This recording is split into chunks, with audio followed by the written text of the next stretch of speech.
ಸ್ನೇಹಿತರ welcome back to Mahi Masters YouTube channel. ನಾನು ನಿಮ್ಮ ಮಹಿಗೌಡ ಮಾತಾಡ್ತಿರೋದು.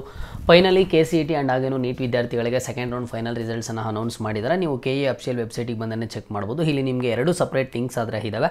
UGCET 2024 ಎರಡನೇ ಸುತ್ತಿನ ಸೀಟು ಹಂಚಿಕೆ ಫಲಿತಾಂಶ ಲಿಂಕ್ ಅಂತ ಇದೆ. ಈ CET ಸ್ಟೂಡೆಂಟ್ಸು ಇಲ್ಲಿ ಚೆಕ್ ಮಾಡ್ಕೊಳ್ಳಿ. ಆ್ಯಂಡ್ ಹಾಗೇನು ಸಹ UG NEET 2024 ಎರಡನೇ ಸುತ್ತಿನ ಸೀಟು ಹಂಚಿಕೆ ಫಲಿತಾಂಶ ಲಿಂಕ್ ಅಂತ ಇದೆ. ಇಲ್ಲಿ ನೀಟ್ ವಿದ್ಯಾರ್ಥಿಗಳಾದರೆ ನೀವು ಇಲ್ಲಿ ಚೆಕ್ ಮಾಡ್ಕೊಳ್ಳಿ. ಏನಿಲ್ಲ, ಸಿಂಪಲು ನಿಮ್ಮ ಒಂದು CET ನಂಬರನ್ನು ಎಂಟರ್ ಮಾಡಿ. CET ನಂಬರನ್ನು ಎಂಟರ್ ಮಾಡಿದಾದ್ಮೇಲೆ ಜಸ್ಟ್ ಸಬ್ಮಿಟನ್ನು ಕೊಟ್ಟಿದ್ದೀರಾ ಅಂತ ಅಂದರೆ ನಿಮಗೆ ಯಾವ ಒಂದು ಕಾಲೇಜ್ ಅಲರ್ಟ್ ಆಗಿದೆ ಅಂತ ಹೇಳಿಬಿಟ್ಟು ನಿಮಗೆ ಅಲ್ಲಿ ಕ್ಲಿಯರಾಗಿ ತೋರಿಸುತ್ತೆ. ಆ್ಯಂಡ್ ಸ್ಟೂಡೆಂಟ್ಸು ಮರಿದೆ ಇವತ್ತಿನ ಈ ವಿಡಿಯೋದಲ್ಲಿ ಕಮೆಂಟ್ ಬಾಕ್ಸ್ ಮೂಲಕ ತಿಳಿಸ್ಕೊಡಿ ನಿಮಗೆ ಸೆಕೆಂಡ್ ರೌಂಡ್ ಫೈನಲ್ ರಿಸಲ್ಟಲ್ಲಿ ಯಾವ ಒಂದು ಸೀಟ್ ಅಲರ್ಟ್ ಆಗಿದೆ. ಆ್ಯಂಡ್ ಹಾಗೇನು ಪ್ರಾವಿಷನಲ್ ರಿಸಲ್ಟಲ್ಲಿ ಯಾವ ಸೀಟ್ ಅಲರ್ಟ್ ಆಗಿತ್ತು ಅದೇ ಸೀಟ್ ನಿಮಗೆ ಸಿಕ್ಕಿದೆಯಾ ಏನು ಅಂತ ಹೇಳಿಬಿಟ್ಟು ಇವತ್ತಿನ ಈ ವಿಡಿಯೋದಲ್ಲಿ ಮರಿದೆ ಕಮೆಂಟ್ ಸೆಕ್ಷನಲ್ಲಿ ಕಮೆಂಟನ್ನು ಮಾಡಿ.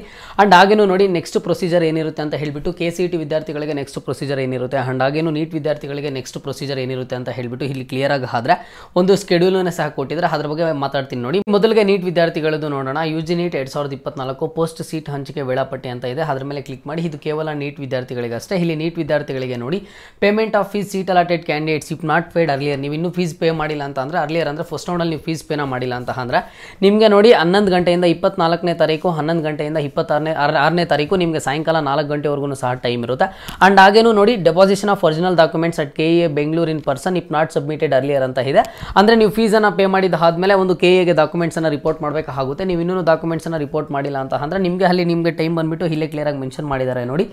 24/9/2024 ಟು 25/9/2024 ಅದು ವರ್ಕಿಂಗ್ ಅವರ್ಸ್ ಬಂದು 10:00 ಸಾಯಂಕಾಲ 4 ಗಂಟೆವರೆಗೂ ಇರುತ್ತೆ. ಇದು ನೀಟ್ ವಿದ್ಯಾರ್ಥಿಗಳಿಗೆ ಮಾತ್ರ. ನೆಕ್ಸ್ಟ್ ನಿಮಗೆ downloading admission order after payment and after deposition of original documents ಅಂತ ಇದೆ. ನೆಕ್ಸ್ಟ್ ನೀವು ಅಡ್ಮಿಷನ್ ಆರ್ಡರ್ನ ಡೌನ್ಲೋಡ್ ಮಾಡ್ಕೊಳ್ಳೋದಕ್ಕೆ 24ನೇ ತಾರೀಕಿಂದ 26ನೇ ತಾರೀಕುವರೆಗೂ ಟೈಮ್ ಇರುತ್ತೆ. ಆ್ಯಂಡ್ ಹಾಗೇನು ನೀವು ಕಾಲೇಜಸ್ಗೆ ಲಾಸ್ಟ್ ಡೇಟ್ ಬಂದು ಡಾಕ್ಯುಮೆಂಟ್ಸನ್ನು ರಿಪೋರ್ಟ್ ಮಾಡೋದಕ್ಕೆ ಮೆಡಿಕಲ್ ಆ್ಯಂಡ್ ಹಾಗೇನು ಡೆಂಟಲ್ ಸ್ಟೂಡೆಂಟ್ಸು 26ನೇ ತಾರೀಕು ಸಾಯಂಕಾಲ 5:30 ಒಳಗಡೆ ನೀವು ಡಾಕ್ಯುಮೆಂಟ್ಸನ್ನು ರಿಪೋರ್ಟ್ ಮಾಡಬೇಕಾಗುತ್ತೆ. ಇದು ಕೇವಲ ನೀಟ್ ವಿದ್ಯಾರ್ಥಿಗಳಿಗೆ ಅಷ್ಟೇ. ಇಲ್ಲಿ CET ವಿದ್ಯಾರ್ಥಿಗಳಿಗೆ ಒಂಚೂರು ಚೇಂಜಸ್ ಆದರೆ ಇರುತ್ತೆ.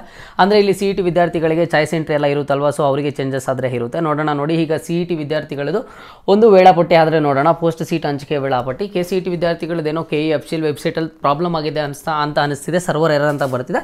ಸೊ ತೊಂದರೆ ಏನಿಲ್ಲ. ನಾನು ನಿಮಗೆ ಇದನ್ನು ಇನ್ಸ್ಟಾಗ್ರಾಮಲ್ಲಿ ಬೇಕಿದ್ರೆ ನಿಮಗೆ ಒಂದು ಸ್ಕೆಡ್ಯೂಲನ್ನು ಪೋಸ್ಟ್ ಮಾಡ್ತೀನಿ. ನೆಕ್ಸ್ಟ್ ಬಂದಿದ್ದ ಆದಮೇಲೆ ಇಲ್ಲ ಅಂತ ಅಂದ್ರೆ ನೆಕ್ಸ್ಟ್ ಸಪ್ರೇಟ್ ವಿಡಿಯೋ ಮಾಡಿನೇ ತಿಳಿಸ್ಕೊಡ್ತೀನಿ. ಇಲ್ಲಿ KCET ವಿದ್ಯಾರ್ಥಿಗಳಿಗೆ ಏನು ಚೇಂಜಸ್ ಆದರೆ ಇರೋದಿಲ್ಲ. ನಿಮಗೆ ಚಾಯ್ಸ್ ಎಂಟ್ರಿ ಇರುತ್ತೆ. ಆ್ಯಂಡ್ ಹಾಗೇನು ಸಹ ಚಾಯ್ಸ್ ಎಂಟ್ರಿ ಆಗಿದ್ದ ಆದಮೇಲೆ ನೆಕ್ಸ್ಟು ನಿಮಗೆ ಒಂದು ಫೀಸನ್ನು ಪೇ ಮಾಡೋದು. ಫೀಸನ್ನು ಪೇ ಮಾಡಿದಾದ್ಮೇಲೆ ಅಡ್ಮಿಷನ್ ಆರ್ಡರನ್ನು ಡೌನ್ಲೋಡ್ ಮಾಡಿಕೊಂಡು ನೆಕ್ಸ್ಟು ಒಂದು ಕಾಲೇಜಸ್ಗೆ ಡಾಕ್ಯುಮೆಂಟ್ಸನ್ನು ರಿಪೋರ್ಟ್ ಆದರೆ ಮಾಡಬೇಕಾಗುತ್ತೆ. ಚಾಯ್ಸ್ 1 ಸೆಲೆಕ್ಟ್ ಮಾಡ್ಕೊಳ್ಳೋಂಥ ಸ್ಟೂಡೆಂಟ್ಸು, ಚಾಯ್ಸ್ 2ನ ಸೆಲೆಕ್ಟ್ ಮಾಡೋಂಥ ಸ್ಟೂಡೆಂಟ್ಸು ಜಸ್ಟು ಫೀಸನ್ನು ಪೇ ಮಾಡಬೇಕಾಗುತ್ತೆ. ಚಲನನ್ನು ಡೌನ್ಲೋಡ್ ಮಾಡಿಕೊಂಡು ನೋಡಿ. KCET ವಿದ್ಯಾರ್ಥಿಗಳು ಯಾರಾದರೆ ಚಾಯ್ಸ್ 2ನ ಸೆಲೆಕ್ಟ್ ಮಾಡ್ಕೋತಿರೋ ಅಂಥ ಸ್ಟೂಡೆಂಟ್ಸು ನೀವು 100% ಫೀಸನ್ನು ಪೇ ಮಾಡಬೇಕು. ಚಲನನ್ನು ಡೌನ್ಲೋಡ್ ಮಾಡ್ಕೊಂಡು ಫೀಸ್ನ ಅಷ್ಟೇ ಪೇ ಮಾಡ್ತೀರಾ. ನೀವು ಯಾವುದೇ ಕಾರಣಕ್ಕೂ ಅಡ್ಮಿಷನ್ ಆರ್ಡರ್ ಡೌನ್ಲೋಡ್ ಮಾಡ್ಕೊಳ್ಳೋದಾಗಲಿ ಅಥವಾ ಕಾಲೇಜ್ಗೆ ಡಾಕ್ಯುಮೆಂಟ್ಸನ್ನು ರಿಪೋರ್ಟ್ ಮಾಡೋಂಥ ಅವಶ್ಯಕತೆ ಆದರೆ ಇರೋದಿಲ್ಲ.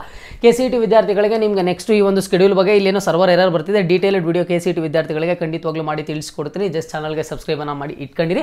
ಆ್ಯಂಡ್ ಸ್ಟೂಡೆಂಟ್ಸು ಮರಿದೆ ಇವತ್ತಿನ ಈ ವಿಡಿಯೋದಲ್ಲಿ ಕಮೆಂಟ್ ಬಾಕ್ಸ್ ಮೂಲಕ ತಿಳಿಸ್ಕೊಡಿ ಸೆಕೆಂಡ್ ರೌಂಡ್ ಫೈನಲ್ ರಿಸಲ್ಟಲ್ಲಿ ನಿಮಗೆ ಸೀಟ್ ಅಲರ್ಟ್ ಆಗಿದೆಯಾ ಇಲ್ವಾ ಅಂತ ಹೇಳ್ಬಿಟ್ಟು. ಆ್ಯಂಡ್ ಯಾರಿಗೆಲ್ಲ ಸೀಟ್ ಅಲರ್ಟ್ ಆಗಿದೆ ಎಲ್ಲ ಒಂದು ಸ್ಟೂಡೆಂಟ್ಸ್ಗೂ ಸಹ ಕಂಗ್ರಾಚುಲೇಷನ್ಸ್. ಆ್ಯಂಡ್ ಯಾರಿಗಾದರೆ ಸೀಟ್ ಅಲರ್ಟ್ ಆಗಿಲ್ವೋ ತುಂಬ ವರಿ ಆಗೋದಂಥ ಅವಶ್ಯಕತೆ ಏನಿಲ್ಲ.